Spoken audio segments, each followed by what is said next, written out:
Greetings, brothers, sisters, friends, and foes. It's Bill from Agape on the streets, and sitting here in Mayflower Park in Blythe, California, just over the border from Arizona.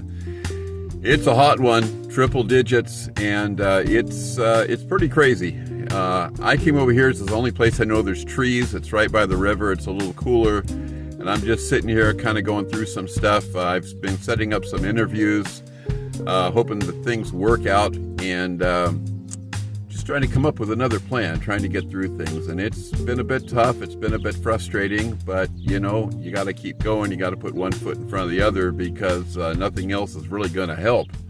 It's a beautiful day out here on the Colorado River. Like I said, I'm here in Blythe right now. And if you've got a boat, this is the place to be. It's not nearly as busy out here as it gets on Lake Havasu. But it is a place to go, and it is water, and it's a bit cooler, so it's a blessing to be able to just come down here for a little bit. It's easy to forget that this even exists when you're 20 miles away in Quartzsite and you're sitting in the middle of a pretty desolate storage yard. It's just dirt and surrounded by nothing. So it gets hot and it gets dusty, and out of the whole thing, what's really starting to bother me is the dust, because it's really wreaking havoc on my sinuses. You know, if I could back the trailer right up to this water and there was even 120 volt 20 amp hookup, it wouldn't be so bad. I could run the air conditioner, I could walk outside, just jump in.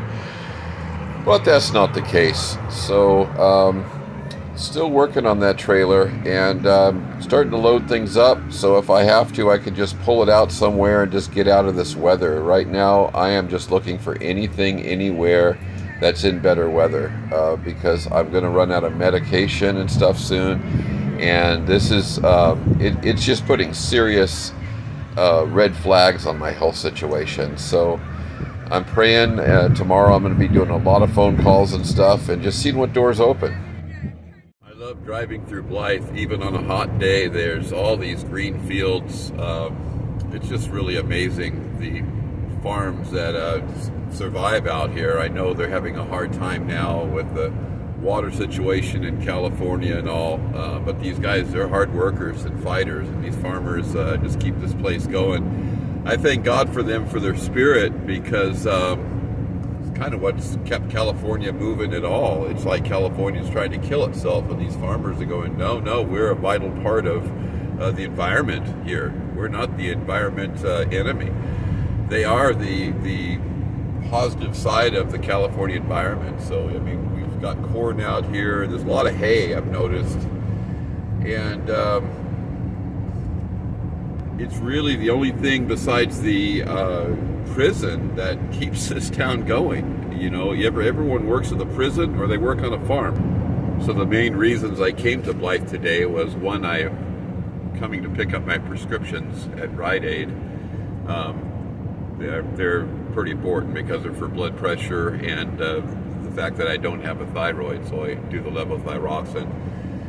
And they weren't quite ready yet, so instead of sitting in town and baking in the triple digits, I took that little ride out there to Mayflower. It's a county park, really nice right there by the river, and I kind of needed that. Because as all the plans just kind of blow up, I start feeling that I'm just abandoned out here. I've got to remember that it's still quite beautiful out here, actually, and a lot of people come out here to the river in these triple digits and they have a good time, so I don't have to sit here and freak out and think I'm going to die. It was a little encouraging to see people out there having a good time. I'm not into downing a case of beer on the river anymore, but it's still a lot of fun to watch the boats and stuff.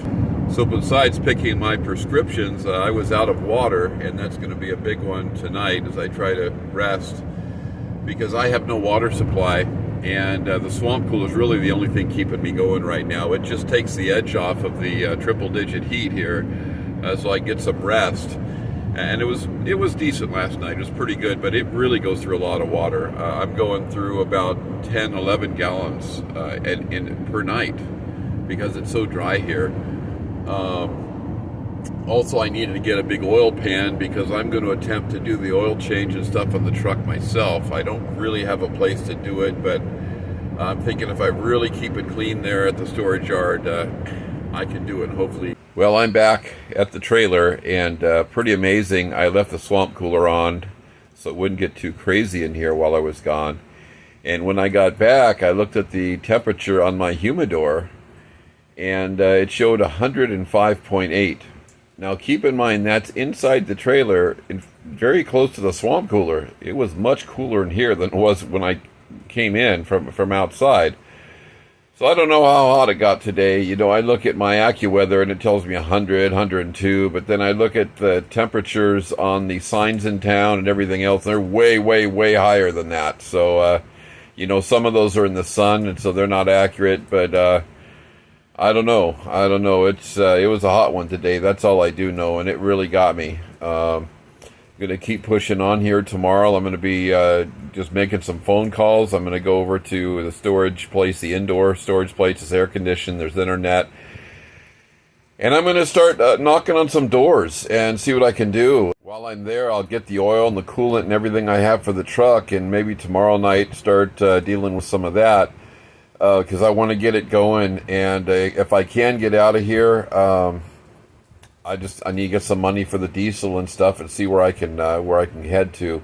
I just want to be careful not to go somewhere and then be stuck and broke. So it's going to take a little thinking, a little figuring out here, and I'm a little reluctant because I've been through so much. Every time the doors seem to open, as soon as I start to walk through them, they slam and hit me right in the face, and it tends to take your motivation away. It's been pretty tough, but I believe that God's still in control.